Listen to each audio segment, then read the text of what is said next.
Hello, and welcome to the Growth Mindset Podcast, your weekly dose of inspiration and exploration. Join me, your host, Sam Harris, as I discover how mindset can help you do incredible things through my conversations with the world's most interesting people, from tech billionaires to leading scientists, best-selling authors to notorious hackers. The goal is to increase our collective wisdom and attitudes to make us all happier and healthier, wiser and wealthier. Who doesn't want that?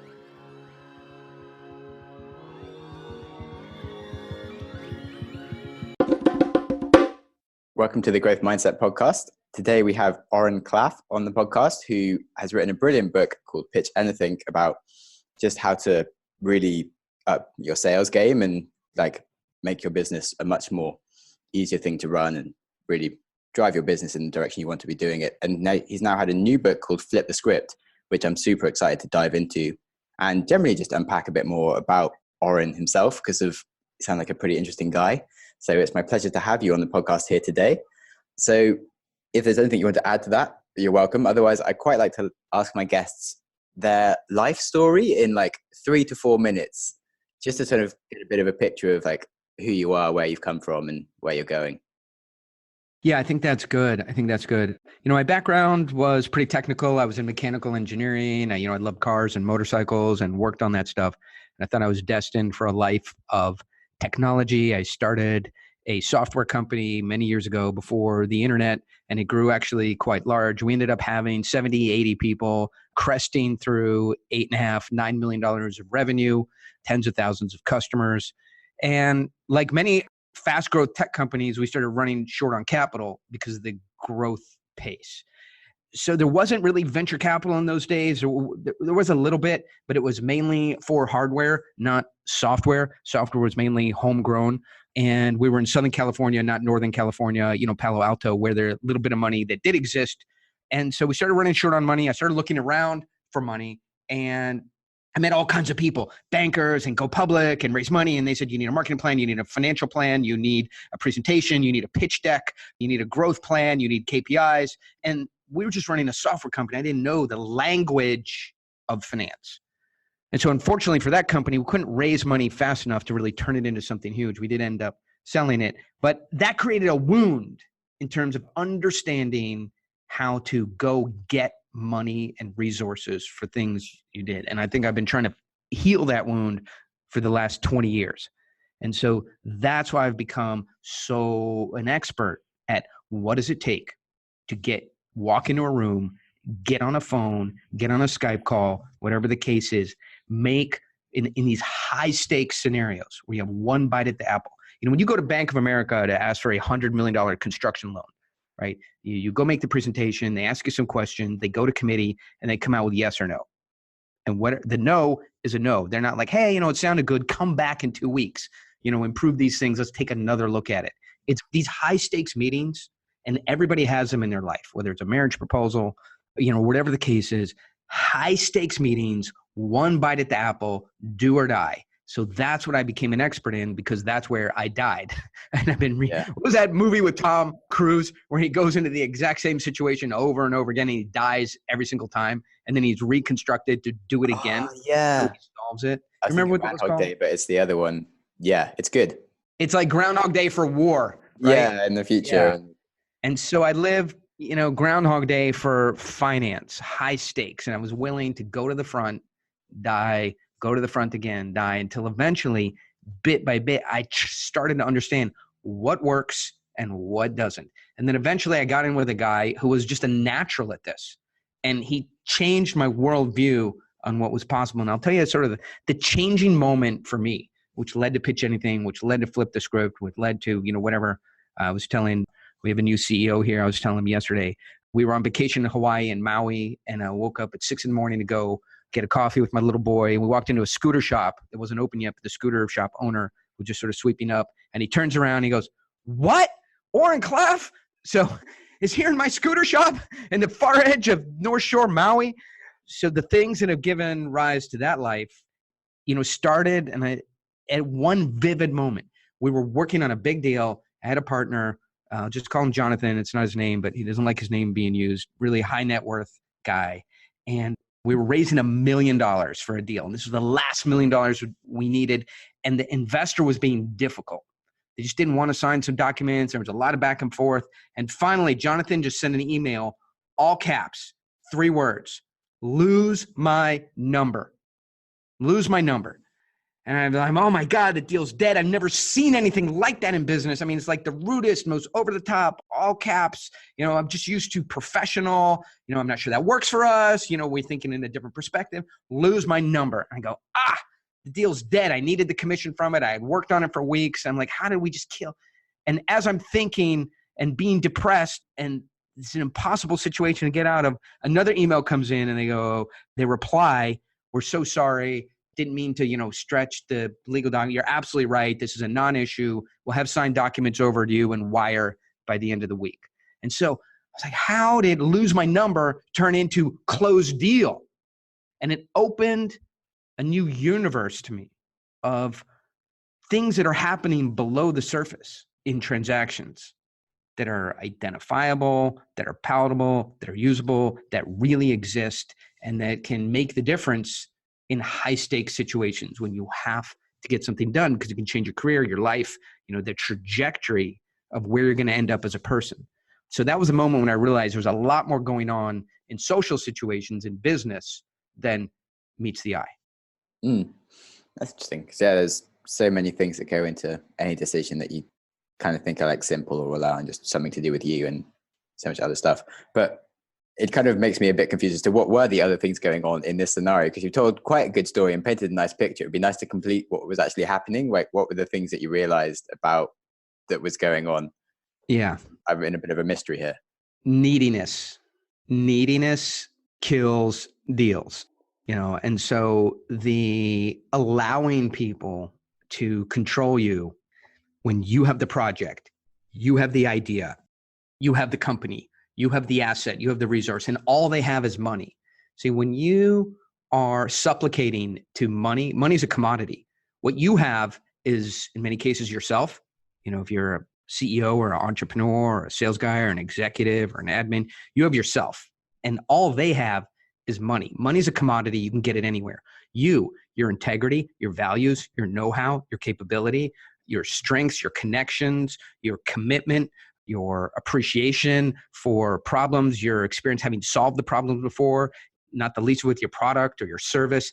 That is all an incredible value, especially when it can solve the buyers or the customers or the investors' problem. So all they have is a commodity, and you have something amazing.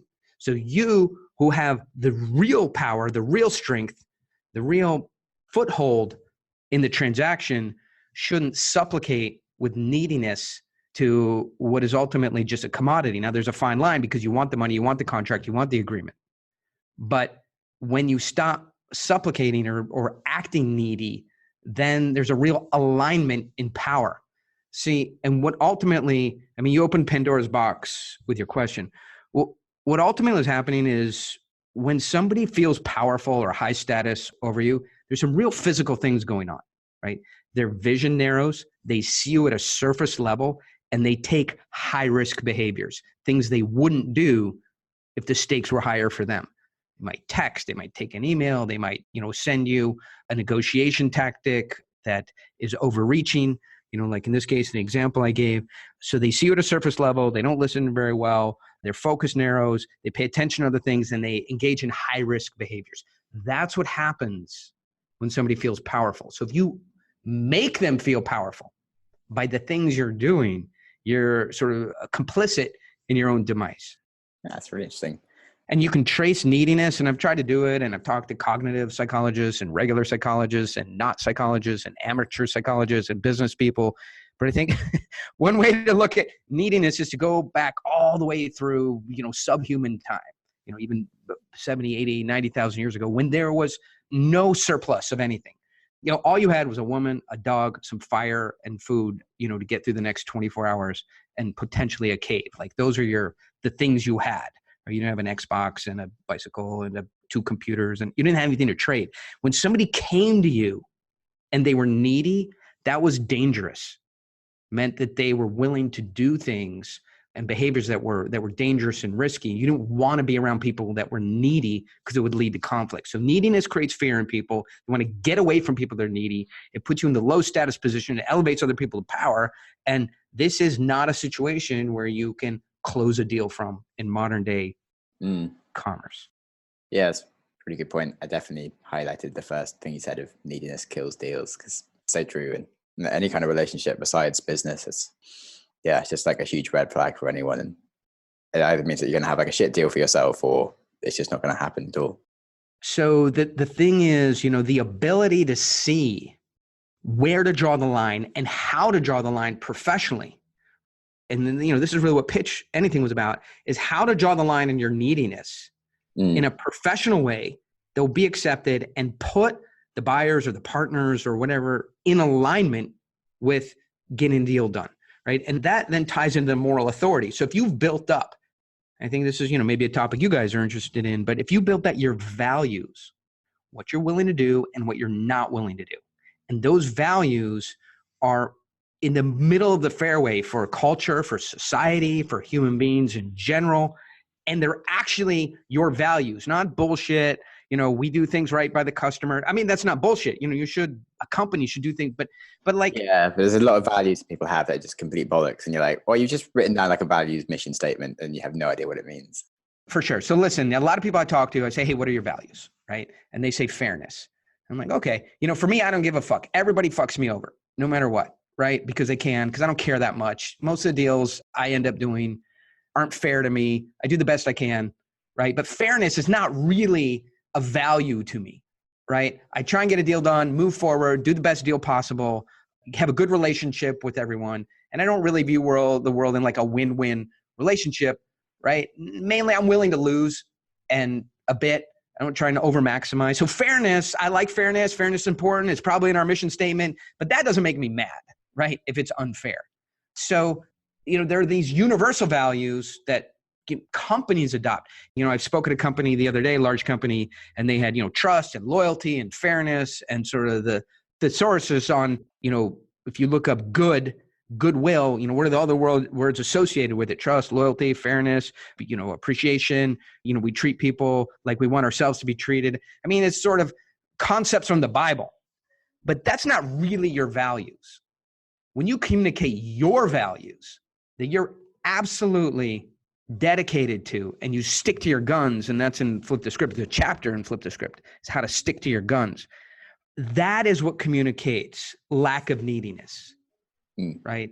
And most business people communicate neediness by reacting to the buyer or, whatever deal they're in, where they're trying to, hire somebody or recruit somebody or get a loan or whatever it is, whatever emotional state or whatever the emotional needs the buyer are, the seller tries to appease those emotional needs. That's how you communicate neediness. Right.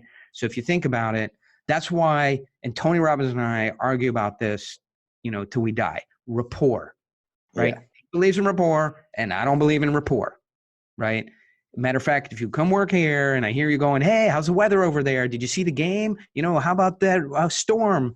Yeah, Dallas this time of year. How about those Cowboys? Oh, you were fly fishing? I love fly fishing. Oh, you were snowboarding? Yeah, I want to start snowboarding. Rapport, right? Making people like you. To me, is the first step in demonstrating supplication and neediness. Why are their sports, the things they care about, the weather, A, more important than the deal you've come to talk about, and B, more important than the things that you care about? And most of the time, it's a mess up anyway, right? Because like if you come here, and by the way, you're welcome, but at the back of our corporate offices, we've got a warehouse, right? And I've collected over many years some of the iconic motorcycles of all time. Right? Magazine cover motorcycles.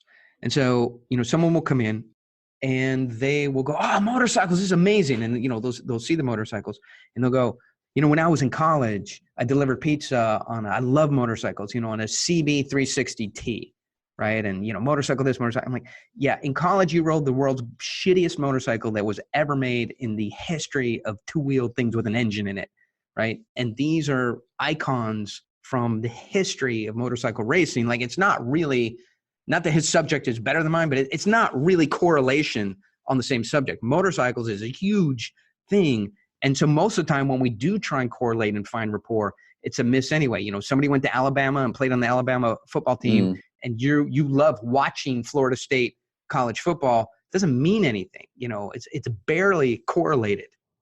Yeah, I just quite agree on like building rapport over meaningless stuff is quite useless. I do think it's really nice to like maybe build if you can ask like intimate questions and actually talk about something super interesting that's kind of quite deep. It's actually really nice. You can help build like trust and actually at least gives you sort of 10 minutes of something really interesting to talk about, and maybe you get something from it as well, which I do kind of like doing.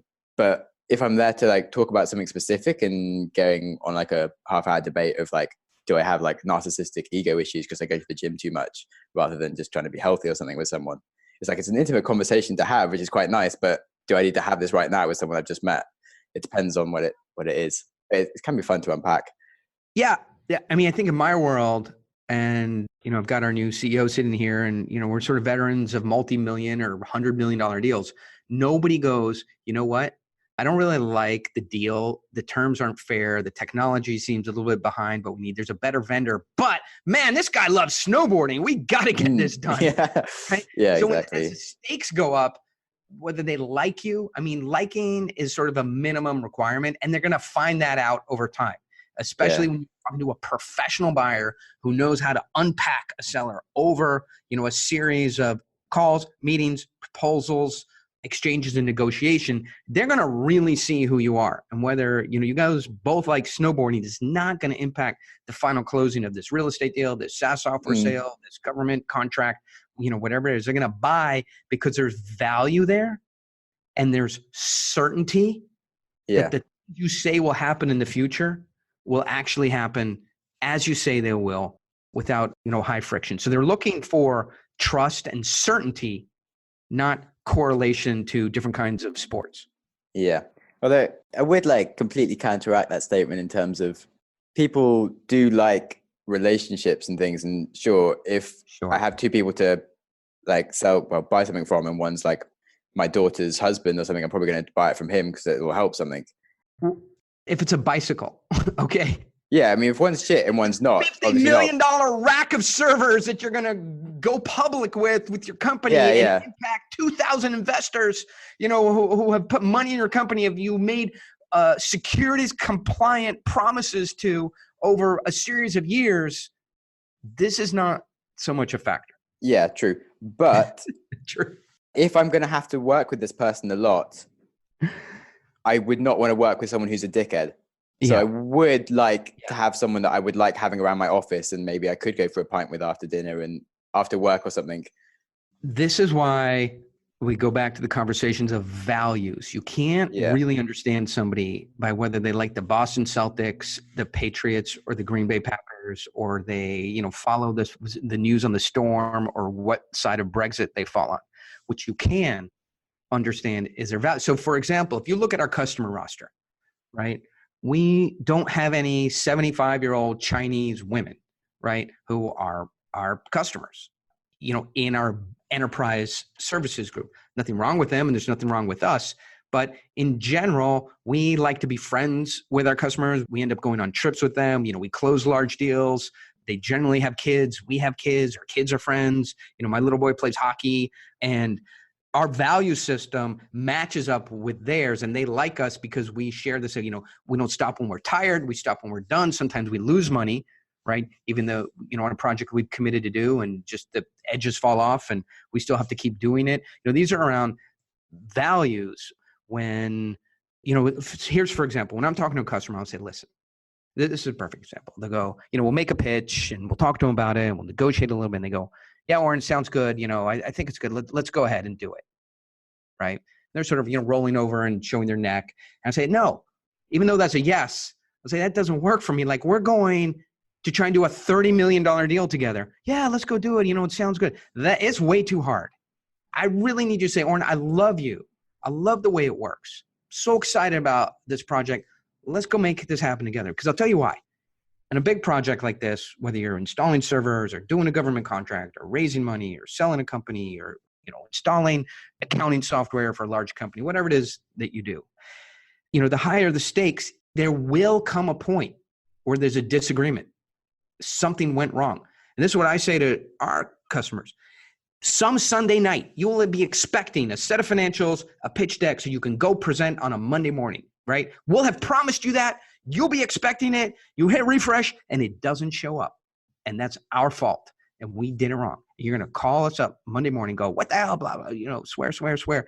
And we're going to say, I'm sorry, we missed that. And sorry is not going to be enough. And we still have to be mad at each other. We still have to be uncomfortable. We still have to have high anxiety. Blame has to still be in place. And yet we still have to be able to go forward and not break up and not ruin the work and make it about the work. And still in that state of irreconcilable issues in that moment, continue forward on the project. And until we see that in each other, we can't go do this thing together. So that's what I think we need to work on, is making sure that when we do get to that point, because it always happens, both of us are big enough to continue and go forward.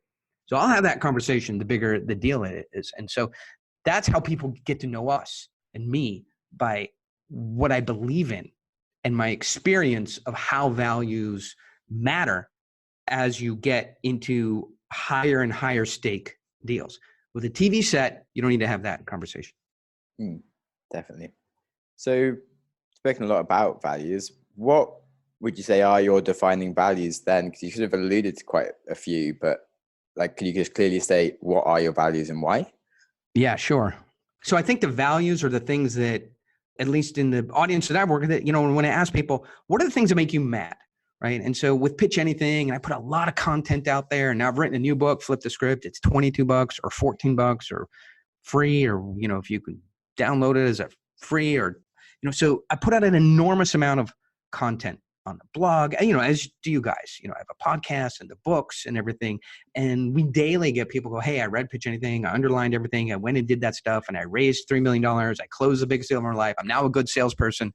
So for me, my value is I cannot accept negativity about Oren Klaff or Pitch Anything, because we've just created too much positivity and changed people's lives. So, I see other people on Instagram like, when somebody's negative, let it blow over you. I don't accept that. I won't work with someone or a company or a person or an individual, and we'll unplug them. People say, your haters make you. Not me. I unplug them from my life. So one of my values is negativity. Won't take it. And, a second one is we won't work harder than you on your company, right? Even though we're the vendor, you hired us to write a pitch or raise money or help sell your company or train your salespeople or create a financial model or change your company in some way or get you a bank line of credit. One of my values is you can't ask us to work harder than you will on your own company. So those are the kind of things that people will hear from me right at the outset. Here's another one, right? People come in and they'll see our capability and my track record and talk to me, and they'll scope out something, huge. Sometimes they'll come in and say, we want you to raise $1 billion. We want you to do this $1 billion deal for us. And I say, one of my values is I don't like to move too fast. And I say, look, let's do this in this way. A, let's see if we like each other, which is what these conversations and meetings about. B, let's see if we can work together. C, let's see if we can build something small that's valuable and good. Let's see if we can build something good. And then let's see if other people think it's good. And if we can check those 3 boxes, then let's scope something out that's larger. So those are where my value system, and I think the buyers that we have those same values, and they come in. And if they don't care about that stuff, then we end up not being able to do business with them. Cool. Yeah, I really like the last one. Yeah, the second one, not working harder than the people, is quite interesting, kind of controversial to what you normally hear. Then the first point about accepting no negativity, that seems to go right in the opposite of all you hear about how to improve and growth mindset and taking on feedback and being able to hear what's wrong with what you're doing to improve it. Do you not feel that maybe you should invite some negativity and examine your flaws? So how old are you, by the way? I didn't know. Or give me an age range. An age range, 25 to 30. Okay. All right. Listen, fuck you. Okay. Fuck all you 25-year-olds telling me, how the stoic ethic, how I've been doing this for a long time. I'm very comfortable. So in my swim lane, I'm the one that gets 5-6 emails a day. You changed my life. And I have an online platform with 5,000 people in it. And this is maybe the world's largest petri dish of negotiation, business development, sales technology. And so every week we do a call, an hour, hour and a half, and a bunch of people come on and they'll pose their problem. Hey, we have a buyer that's stuck. They won't move forward. They won't move backwards. How do we move it? We have a buyer that's not responding. We have a buyer who's now saying that we promised more than we actually promised them. It's in the contract. For example, we're the best provider we just made a pitch for a company, a hospital group. There's only one person on a 10-person committee that for no reason hates us, right? But nobody will decide against her. So we hear all these problems, every week, every day. And then I'll say, go do this. Here's the solution. So in that case, right, I say, for the woman who's saying, something negative about your company, here's the solution for it. Then they'll go do it and they'll come back, that worked. So I'm very comfortable that I've delivered the value. And in this stuff, I know how to fix these problems. And for people who listen and want to truly fix their problems, I'll help out. And for people who are negative, they can go over to the other places that there are to go. Now, look, am I completely unwilling to do self-introspection? Of course, everybody has to do that at some point. But you have to, at some point, say, this is what we value. This is what we do. We do a good job at it. We continually improve. We get feedback from the market. A large majority of people love it. And we're just not going to pay attention and buy into the outliers because we don't have to. No, that's interesting. As in going somewhere as a brand, it is much easier if you kind of demonstrate exactly what your values are and you just do what it is you're doing, and rather than alluding to what you were saying much earlier about being needy. And if you are just needy for money and you just do whatever someone's asking and taking on their feedback and every complaint, you end up just doing a bunch of things that you don't actually want to be doing anyway. And you lose all track of your values and working on things you don't want to be working on. Yeah, I think people they find themselves in fetch me another rock. And as good as we are here as an organization, if we don't pay attention to this, we end up doing this, right? Fetch me another rock is the buyer, or the partner. The transaction goes, hey, we really like what you do. It's fantastic. We really want to onboard this. I want to take it up to committee. This is great. Can you make me a spreadsheet that shows the ROI, and really lays out the value proposition? Oh, this is great. We're a little concerned about the technology. You have a white paper that describes the technical aspects of, your implementation and what the math is, behind your, AI machine learning solution is. Oh yeah, here's the white paper. And so eventually it's like, oh, we love the blue rock. Do you have a blue rock with orange dots? We love the blue rock with orange dots. Now we need a pink rock with blue dots on it. Oh, thanks for the pink rock with a blue dot on it. Now we just need a red rock to take it up to committee, to take it up to CFO, to take it up to the board of directors. Great. We took the red rock up to the board of directors. Now all we need is a green rock, white stripes, and we need to show it to Sasquatch. And Sasquatch has to sign off on it. And then, of course, so fetch me another rock is something that people get into unless they have values. And they can communicate those values about what they're willing to do in a deal and not do. Because when your values appear out of anger or frustration at the end of a project, the buyer's hearing about it for the first time, like, whoa, where's all this coming from? Well, you always had it. You just didn't communicate it in the beginning. Nice. Yeah, it does make more sense. So I'm not sure. It's always like a gray line of like nothing's black and white. And I think even though you say no negativity at all, there is room for some in terms of, well, as in like some feedback and like thinking about realigning things. And it makes a lot of sense the way you've spoken about it. It's not just a complete, I'll never listen to anyone that says something bad. Yeah, of course. Like a complete sort of dickhead about it. But no, it's quite nice having like a refreshing view about how to look at things. It's useful.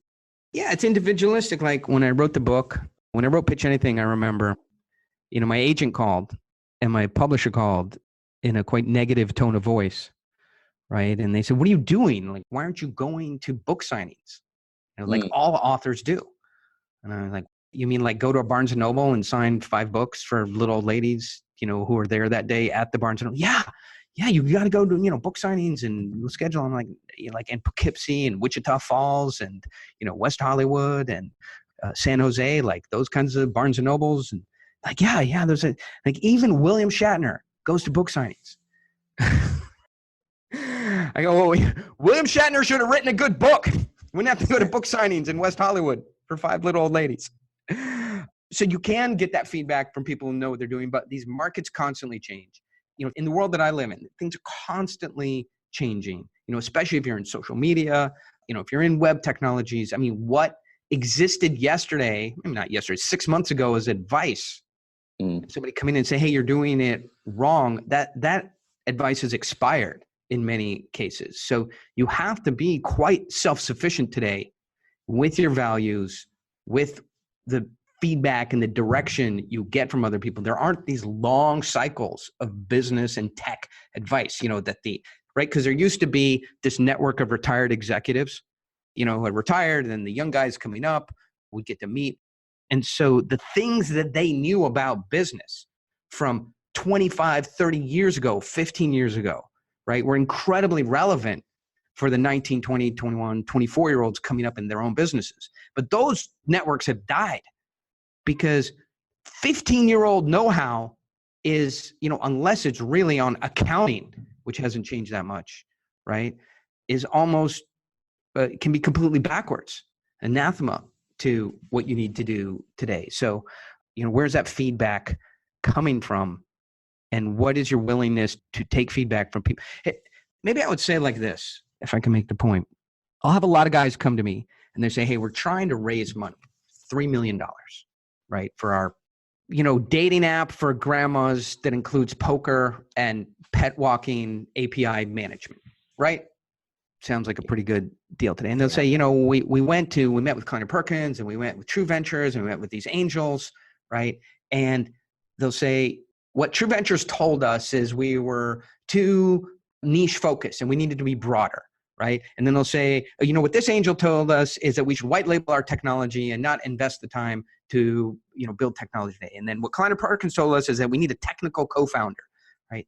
And I'll always say, okay, so you got all these feedback from these guys. Did they invest? Do not take advice from people who are really just trying to get you out of their building and go away and not want to meet you again, right? They're actually trying to get you to leave and being comforting and giving you a piece of advice for you to go away with. Never take advice from somebody who doesn't have stakes in your business, especially when it's core advice to the decision-making of what you're going to be, how you're going to do things, and ultimately what your business model is, right? That free advice is either useless or worse than useless. And I'll see people come up with a pitch, which is really something I know well, which is a Franken pitch, right? They've taken advice from 7, 12, 15 different people, and then just made a composite of other people's advice about their life, their company, their deal. And it's a total mess. So, I think maybe we beat that subject to death, but you can see I'm very yes. It's super true though. Think of it. Yeah, definitely. When you take all the advice from different places, you can just end up running in a million different directions and actually going nowhere, and just a waste of time. Yeah, it'd be really interesting to unpack a bit more about your general, I guess, growth mindset in terms of, you sounded like you naturally weren't that good at sales, and yeah, you said you just kept on getting up and failing. But I'd like to understand more the process of how you improved and develop your confidence. That's possible. Yeah, I think that's good. I mean, I think if you think about golf, right, or Olympic lift, I don't play golf, but I do Olympic lift. It's part of CrossFit, and Nice. these are very complex movements, right? That I don't know anything about golf, but I understand the same thing. Like watching videos or reading books or talking about it cannot improve your Olympic lift at all. It's just, unless you see somebody doing it correctly and you can in 3 dimensions copy it and then get feedback. And so I feel like the pitch and sales is very similar, that trying and failing and trying and failing and trying and failing without really some calibration to somebody who knows what they're doing is very difficult or impossible. And because, as I read the books and I did those things, the books make sense when you read them. I'm sure on a lot of topics, take NLP or hypnosis or the personality-based sales or the 10-step, straight line sales model. It all sounds good and it makes sense and it's logical, right? But then you go into a meeting and you're facing somebody who can give you a check for $1 million or can change the whole year or the arc of your career or your life. And you go, did he look? I touched him on the shoulder. Did he look up and to the left? What did I suppose? Am I in step 3? Is he a ESTJ or a LMNOP? They're too complex. Definitely. to know where you are and what to do next, especially if you only got it in a training program or in a book. So then what you do, most people do, is they just default to the basics, right? So the basic programs are to give people features of your product, your service, explain to them the benefits, how the features, will help them be better in life, wrap a whole story around it, go for the trial close. So what do you think? Is this something you'd be interested? Do you have any questions? Stop me if you have any questions. And then of course the objections come out. Oh, we haven't really budgeted for this year.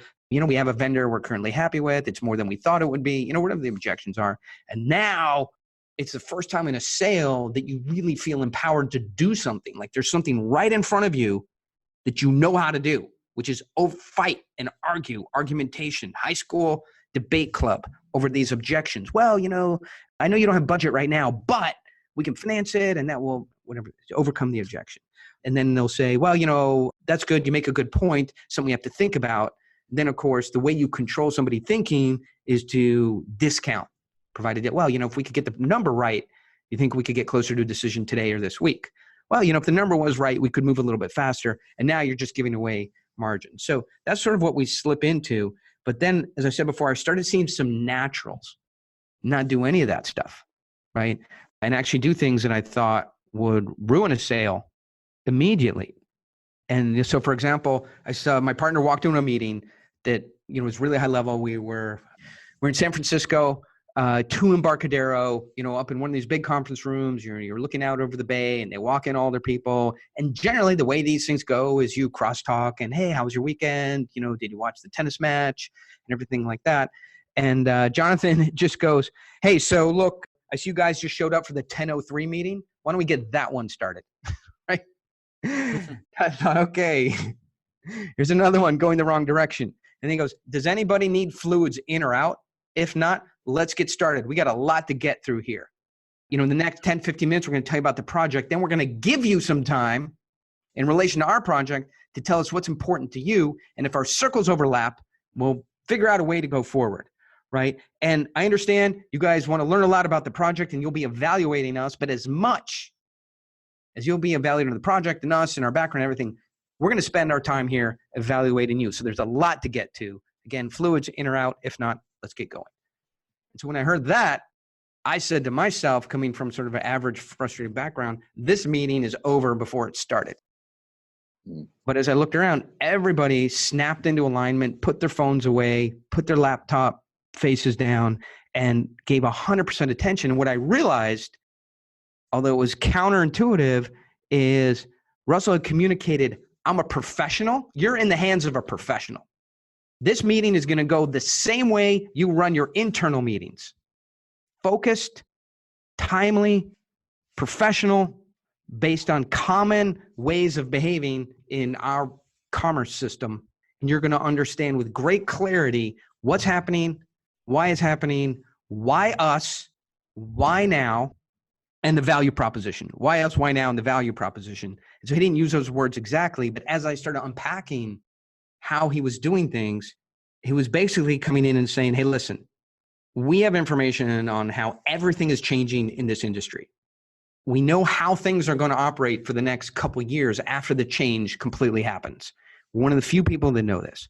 We're going to tell you what the value proposition is, what the change that we see is, why we think you're going to get sucked up and consumed by that change, why you should work with us, and why do it now, and how to build trust with us in a very short period of time. That's ultimately what he was sub-communicating.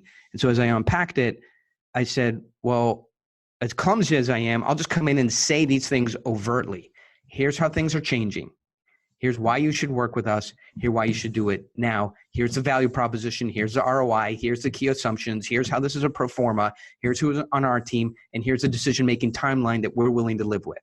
And so as I started doing the things that he was doing as a natural, overtly, it started working better. And so I think that was a very long answer to a short question. Well, I mean, don't ask super long questions, do you? Yes. Yeah, I liked it. It's interesting. I really liked his pitch. It was good. Yeah. I think I'd have been there like, whoa, this guy's a god. Cool, I'll do whatever he says. It demonstrates. Yeah. I mean, that's what the new book is about, is how to communicate, right? That I'm part of your industry and that I'm an expert, right? Because if somebody trusts you, communication that you have a place in the industry, you know the norms, you know the mores, you know the KPIs, right? That you know people in the industry, that people know you, and you have your place in that industry. That's really all about status, right? And status communicates trust. Low status, low trust; high status, high trust, right? Mm. And the second thing is, if you can pitch someone about their problem without asking them a million questions about it, go, hey, I got a good idea of what's going on with you guys, right? And you can pitch them as an expert, and they believe you're an expert. Now you've got two things. You've got status and expertise, which to me, in my mind, in my tiny pea brain, is trust and certainty. Status is trust. Expertise provides certainty. That's what the naturals are doing in their own inimitable way. They're creating trust and certainty, and that's a deal. Cool. Yeah. Okay. So talking about like your new book, I'm really liking the whole kind of concept of unusual ways to do business that are actually much more simple and making a lot of sense. I would really like to know, what do you think was the hardest thing for you to write about in the book? Frames, so my buddies and I, Jonathan and everything, we talked about frames, frame control, the power frame, the intrigue frame, the prize frame, the scarcity frame, all these ways of looking at the world. Mm. And then we tried to write about it, and it was just confusing. So then I got every single white paper, document, book on framing. And there's a huge body of political information on framing, frame the narrative. And I go, wow, well, this is going to be easy to plagiarize. I mean, copy and paste. I mean, reinterpret. Exactly. Right. Mm-hmm. Oh, so you've written a book. I do science. That's right. Exactly. I am writing actually at the moment. It's been a lot of fun. Right. So take all this sciencey stuff, dumb it down for business people, because I know the power of frames. We use them, and what it does is it provides a common language for people who are dealing with other business people in social situations to talk to each other. Oh, they're using the power frame. How are we going to overcome that? We're going to use the intrigue frame. Let's stack two frames, right? The prize frame and the intrigue frame. And it's just, these are lenses that you put on a situation to help somebody see what it is you have, why it's valuable, what your time frame is. Look, we're all familiar. If you're new to frames and you're listening to this, you already know what frames are because there's a time frame, right? So you walk in to a Lamborghini dealership, a Toyota dealership, whatever it is, right? And you go, hey, we're looking at the 4Runner, right? And they go, well, what's your time frame, right? Hey, motherfucker, my time frame is 5 minutes. I have to be in this car and driving. And all kinds of frames fall out of that, right? So they say, what's your time frame? And you say, we're just looking, right? There's two totally different set points, lenses through which to see the entire interaction. We're just looking, or I need to be out of here in 5 minutes with a car, right? Like that's how I negotiate for cars today. I walk in and I go, hey, this 4Runner, how much is it? It's $48,000. I go, great, I'll take it, right? Because you can't buy my weekend for $2,000, which is the most you're going to get off of a $48,000 4Runner is $2,000, but you're going to spend a weekend doing it. Right. And you cannot buy my weekend for $2,000 try. My little boy goes to hockey. We go surfing. I got a bike ride to get to. So anyway, you're familiar with time frames, but there's other kinds of frames, control business. So we looked at all this political framing material and science, and it just was gobbledygook. Unless you are inside of politics or you're inside these nuanced areas where you already use framing, you didn't know anything about framing, it didn't make any sense. And in fact, when I go to speak, the companies always go, yeah, we want to hear about frames. And of course I try and an audience that's coming fresh into frames knows nothing about it during a keynote. And I'm pretty good at this stuff, can't ramp up an audience on what frames are and how they work from the stage. It's just a subject that I wrote. I almost gave up on it 2 or 3 times. I called in a buddy of mine and we just figured out how to write it and we succeeded with it. But it was the most difficult thing I ever undertook, was writing about a cognitive idea that is so abstract, but controls every social interaction. It's very hard to do. No, I get it. It's sort of related in some ways to mindsets as well. It's kind of like a cognitive thing that kind of is a bit of a meta way of viewing the world and kind of relates to everything. And sometimes I kind of completely fluff it up where I try to explain it to people. Well, I think the problem with mindset is it doesn't give you a common language to talk to people, right? That, if you're a couple executives in your company, right, and you're going in and you're sort of talking, hey, our mindset is going to be positive, right? Our mindset is going to be firm, right? But those aren't lenses. Yeah. Those are positions, right? And so I'll give you an example, and you read the book, the prize frame is, I think we started off talking about this. Who is the prize? Who's the most important person in this whole interaction? If you make it the buyer, right, then they're the prize that you're trying to win. So that's a frame. If you make the prize you, then the buyer is trying to win your attention, your product, your service. So that's why I think frames are different than mindsets. Yeah. It's definitely related, but like fundamentally kind of like a different way of like framing it to go with the frames. Yeah, welcome to the challenge of frames. Yeah. Nightmare. Cool, I like it, but yeah, it is more challenging to explain the mindsets already, so I'll let you deal with it, I think. Yeah, thank you.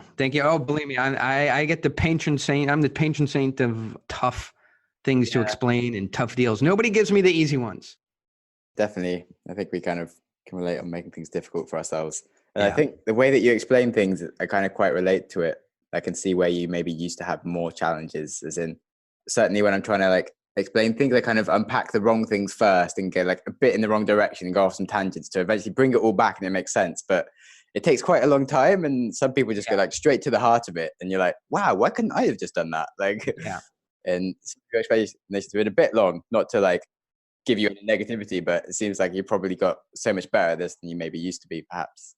Yeah, I mean, well, it's funny because we just proposed a big speaking gig, and my speaking agent was tragically killed, young woman, and she was killed in a car accident. It was very tragic. And so now I've got a new speaking agent, and I'm sort of ramping her up on, my background. And to your point, she found some videos, in their whatever Dropbox from like 5 years ago, and she sent them to a client. I was copying. I'm like, oh my, delete those from never. Let those go out of your email ever again. That was like shockingly horrible. Like, here's a modern video of me, and like the gap from 5 years ago is, I look at 5-year-old me speaking, and it's embarrassing. And so, this is stuff that if you're focused on it, you're trying hard, you get better and better at. But I wanted to key off of something you said, which is like, you try something, you say that doesn't, sort of this Instagram mantra, Edison didn't fail. He just found another way not to make the light bulb, right? This is this Instagrammable quote, 10X, try harder, hustle. I think that's really one of the things I stand against today is this hustle porn, right? Which is try harder, work more, do it another way. So I go back to this Olympic lift, right? And even like I've been doing Olympic lift for 5-6 years. I feel like I'm good at it.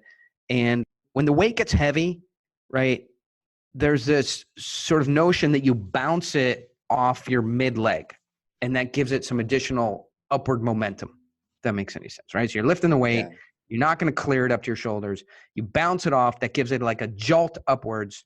And you continue to clean it up and then get it on your shoulders. And so now I have an Olympic lift coach, and he goes, if you really watch the Olympic lifters, right, it looks like they're bouncing it. That's why everybody does it.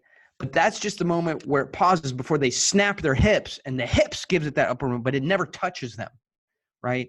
And so you can observe people in social situations, in pitch situations, in business situations. You can watch Elon Musk all day long. Actually, I have another good example of this. And do everything that he does, but unless you know what he's really doing, you can fail even worse by observing the things he's doing. And so, I always come back from these heavy lifts with these, this is how we got in this situation with these bruised thighs. And they're like, where is that coming from? I'm like, I'm just bouncing it like the pros do. And I go, look, watch this. The pros don't bounce it. But my current partner, Jack, at Intersection Capital, the way we got together is I was putting out pitch decks for years, and I was winning deals against them. Finally, as competitors, he just called me up. He goes, we've been trying to copy those pitch decks, for 2 years, and we can't get it right. I'm like, yeah, because you're copying what you see. You don't know what's powering, like the mindset that goes to create those. And once I showed him the mindset, the understanding, the sequencing, the storytelling, the narrative, the organization, the structure behind it, now he does it as well or better than I can, right? So for years I tried to copy it, couldn't do it. I explained to them a little bit, a couple of hours of how I formulate those pitch decks. And now he's as great at it as I ever was. So this is, I think, the problem with trying hard and hustling and doing it yourself and then coming back and self-introspection, evaluating and journaling and all this stuff. You really need to know from people who've got it working, whether they're natural or experts, what are they really doing that you're seeing that's creating that impact? I agree with most of what you say, but I do really like introspection and journaling and things. I do feel like I get a lot from that. I know, because you're 25 years old. You love journaling. Maybe once I'm older, I won't need to do it so much, perhaps. I journal every day, but I do it differently now because I have a little boy. I have a 5-year-old. And so every day I record something that he did, that really affected our, I take a photo and then I'll write it on paper. I love pen and ink and I write it on paper. And by the way, my wife wants me to put it in a book, a spiral bound book. So it's sequential, but I grab a piece of paper and I'll put a photo on it and I'll write what he did, why it was important, what I love about it. And just, trying to, and in that it's a little bit of journaling and doesn't feel so, deeply introspective, but at least I'm recording the passing of time. So if you love journaling, you're never going to stop, but it will change. You'll get sick of yourself by the time you're 42. I think that's one of the things I do like about journaling is getting sick about being a whiny bitch about something consistently for a week. You're like, shit, why am I still whining about this? Either I need to just stop caring or just not do it and things. And so I still get benefit from that a bit. And it's interesting. But I do quite like also what you're saying earlier about your videos from 5 years ago being quite embarrassing, and certainly this podcast and things. I'm kind of aware that I am quite young and maybe half the time I'm not really doing the best job of it, but it's so much better than it was 2 years ago. Yeah.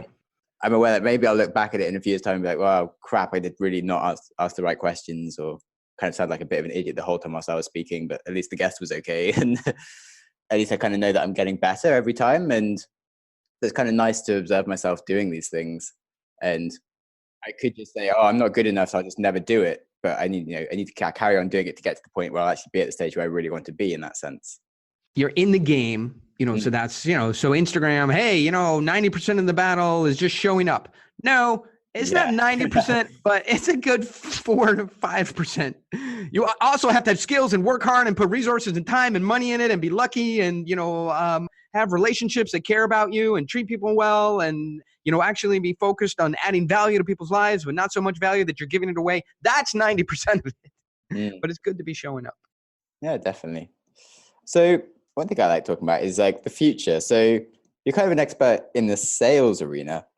Do you think it's going to change? I don't know. I never sold, right? I mean, I come from deal making. The book is very popular in the sales arena, and I try and help salespeople be less needy and structure their presentation, and they like that material. It's like saying, Dan Ariely is in the sales arena. I mean, he's in the psychology arena in which salespeople find his stuff very useful. I try not to pigeonhole, in sales. Yeah. Okay. Well, basically, whatever arena you feel like you maybe are an expert in, where do you see it in 5 years' time? It's do you think there is going to be a fundamental shift that you might be able to predict, or are you going to try and change what you're doing? So there's 7,000 companies in lead gen, CRM, lead management, funnel hacking, AI, lead nurturing, lead, whatever it is, Zapier APIs, right? And so companies are drowning in leads and they're driven by technology. So become super smart about the technology. Once you have a lead, And I'm not talking about, selling a TV or a 2,000, $5,000, $10,000, $100,000, $500,000 thing. You actually have somebody, hey, I'm interested in working with you, buying from you, doing a deal with you, being involved with you. No amount of technology, any technology you use to try and convert that lead will make the conversion process worse, right? Case in point, if you and I were working on a deal, we couldn't get Zoom working for like 3 times. Not your fault, not my fault, maybe not even Zoom's fault, the cloud's fault. Conversion is 100% the stuff we're talking about here. The lost art of sequencing your information for a buyer, for a deal, in the way that the buyer wants to buy, in a way that you're not being obsequious or pushy or needy, in a way that fits the way buyers buy today, which they've really gamified buying. So one is we become dependent on tech. I see companies drowning in leads, right? You think about like these, just in my mind, I see this vision of these hikers, have gone up Kilimanjaro and the weather has moved in and they've used up all their supplies and it's 3 days and they're coming down and they're dying of thirst, but they're walking on ice, right? And they're dying of thirst because they can't convert the ice into water. It's too cold. And so I see companies, the formulas are no longer working in terms of conversion. Used to be, you had 100 leads, you pitch them, you're going to get 10% into the pipeline, and out of those, you're going to convert 2% in pipeline management. Today, you see conversion rates can be 0. You can have 100 leads and convert 0 of them. People don't know how to talk in a way that buyers today want to buy. So they're losing, and buying has been gamified, right? Buyers today have more information than, you do, in many times about your product. And they're at a different point in the sales cycle than you may think they are. And they're just looking for a price, features, and ROI. Then they want to put you in a box, press the hold button, say, I'll be right back, and look for that same thing for cheaper or free. And so that's the game that buyers play. And unless you know how to handle that today, things are very different than the way they were 5-6 years ago. I'm just wondering what the take home message from that would be in terms of what would I then do? What would I be doing differently in 5 years' time apart from just making a mess? Buyers buy how they want to buy, mm-hmm. not how you want to sell. Yeah. Here's the takeaway. Today, things are bought, they aren't sold.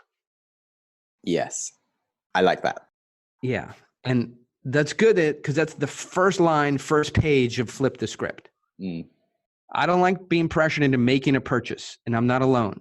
Over decades of being marketed, pitched, and sold to and lied to, we've all grown resistant to sales persuasion. The moment we feel pressure to buy, we pull away. And if we're told what to do or think, our defenses go up. In other words, buyers don't put much trust in you and your ideas. However, everyone trusts their own ideas. Accordingly, today, products are bought, not sold. Right on point. And a nice quote to finish things off there. Okay, so just a few very final questions that I like to go into. What's the kindest thing that someone has ever done for you? Oh, yeah, that's great. I've never been asked that question. So when I was writing Pitch Anything, I wasn't able to work because the book started dragging me under, started taking a lot of time. If you produce a science paper or a science project or a book, it pulls you under because you want to get it right. And I wasn't able to work as I was finishing it. And it was really becoming stressful, spending money, but not earning money. And I was at the gym working out with a buddy of mine, and he was having his own situation. He was in a lawsuit and real pain for him. And he was under his own stress and wasn't sure what the outcome was going to be in his own life. So 2 uncertain people, longtime friend. I get home and I open my duffel bag and there's a $10,000 check in there. And that allowed me to, without any concern or worry, finish writing the book. And that's an easy answer to that question. Wow, nice friend. Yeah. Yeah, maybe it's a bit of a hard one to kind of recommend other people to go and do. Like, if your friend's trying to write a book, just leave a check in the gym bag. Yeah. As in showing up for someone, if you are able to, I think is super important. And yeah, definitely try and do more of that. So cool. Thank you. That's a really nice story. And then what is possibly one of your earliest memories that you can really remember quite vividly? So I was born in Jerusalem. And I think really my first functioning memory is we moved from Jerusalem to Wisconsin. And when the door first opened to the back of our station wagon to where we were going to be living in Madison, I just remember the cold sitting in the back of the station wagon and never having experienced. So it must have been 4 or something like that. So cold. My first memory is of cold. Wow. Did that scare you at the time?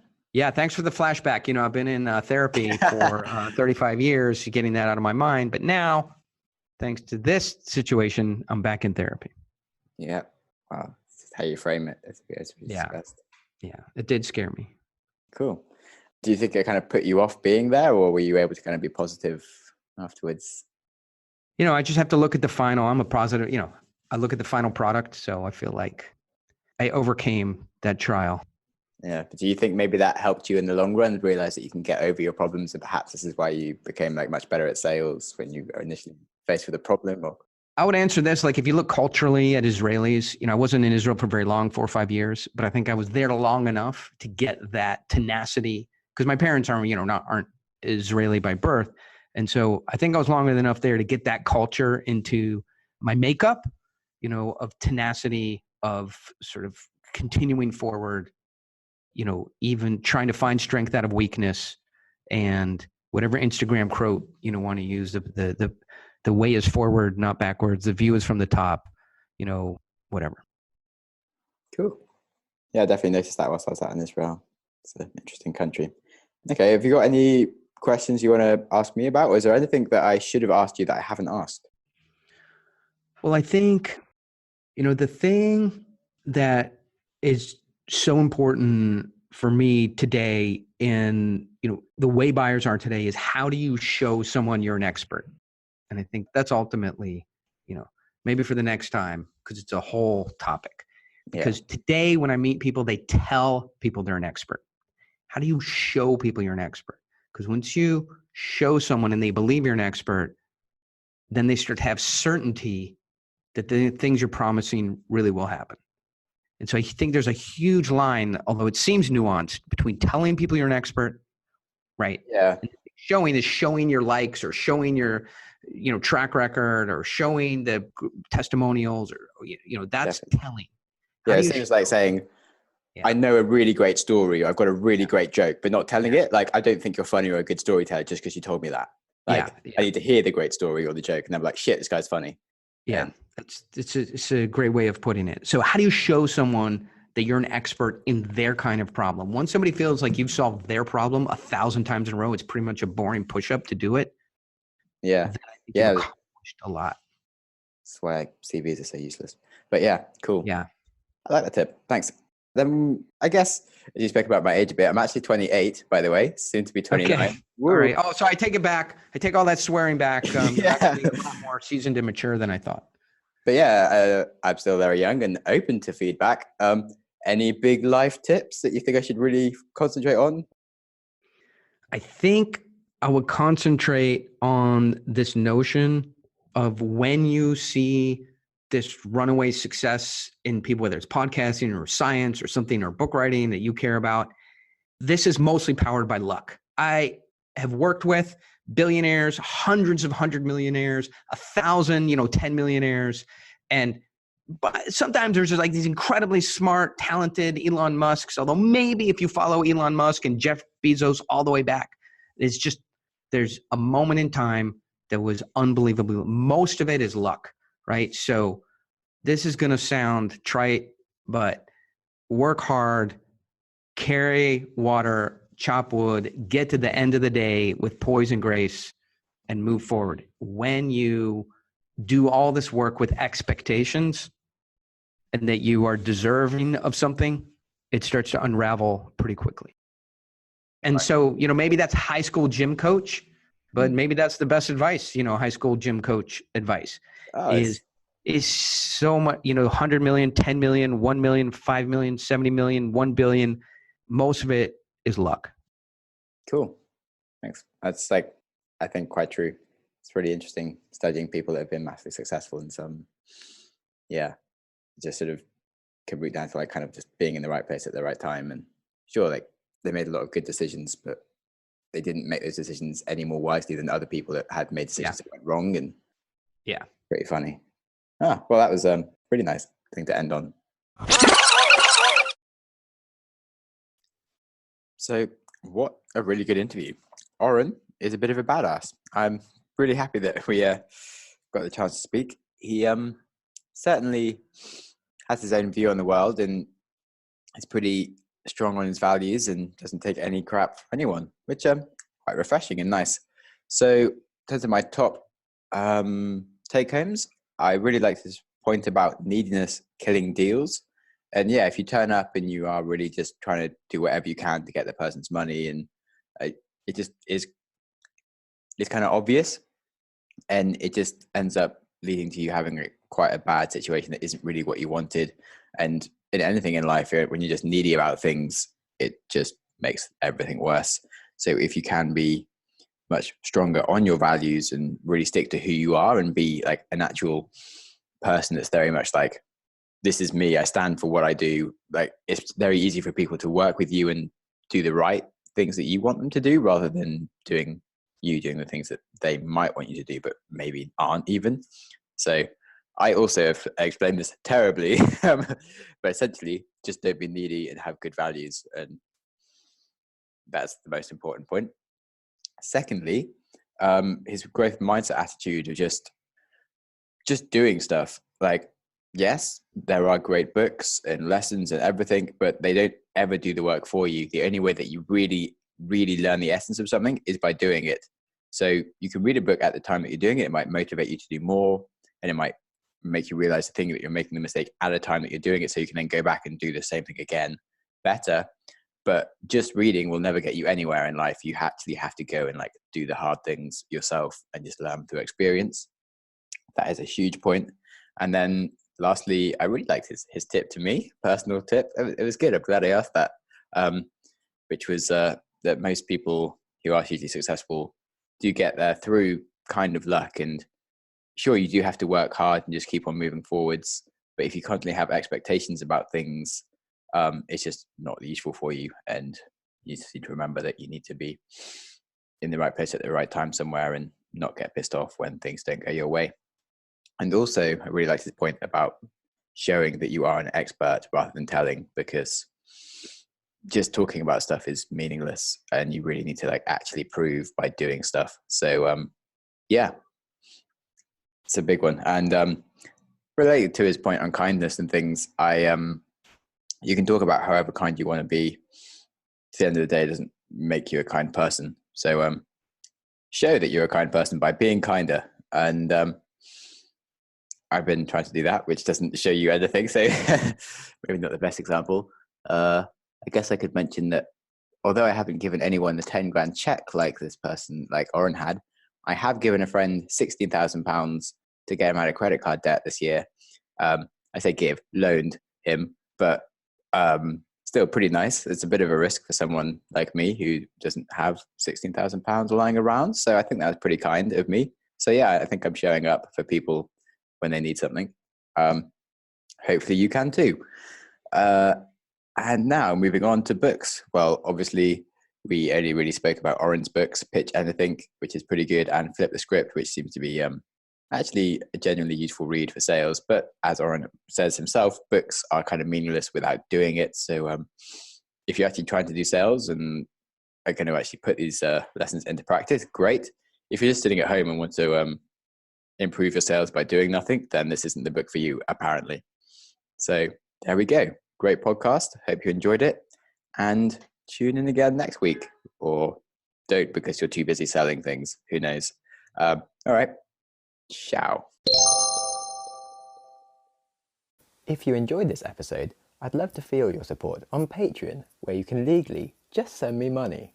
Now, if you're listening, you probably have this really deep problem inside of you where you just have too much money and maybe you don't have enough of a growth mindset in your life. So Patreon exists to balance this disparity in your life, and you can achieve inner calm by sending me your money. But on a more serious note, I'll also maybe give you some life coaching, and that'd be kind of fun because I like talking to people. And you'll also get free copies of all of my books as and when I publish them, which may take a while, but they will definitely be free for any of my supporters because why not? I like being supported. So that would be nice. And yeah, enjoy your week. I will be back next week to talk about how I nearly killed myself. And yes, that would be fun. So see you next week. I should just add that it was an accident, and this is not a suicide podcast or anything weird. This is definitely the Growth Mindset podcast, and we'll be talking about the ways that I grew my mindset by nearly killing myself in an accident. And yes, it's quite interesting actually. Turns out nearly dying is quite liberating in many ways. And anyway, I'll dig into that next week. Bye. You've just listened to an episode of the Growth Mindset podcast. If you enjoyed the show, please subscribe on your preferred app and give me a good rating, as these go a really long way. If you are unable to give good feedback right now, try sharing the show with a friend who will, or just wait for the show to improve. If you have any ideas for the show, or you just want to chat, then please reach out to me on Twitter @SamHarrisTweets or Instagram @SamJamSnaps. Show notes and other links to topics discussed in the episodes are available at the website growthmindsetpodcast.com. Thanks so much for listening. Give yourself a big hug from me. If you're with a friend, give them a hug as well. And I hope you enjoy your next podcast.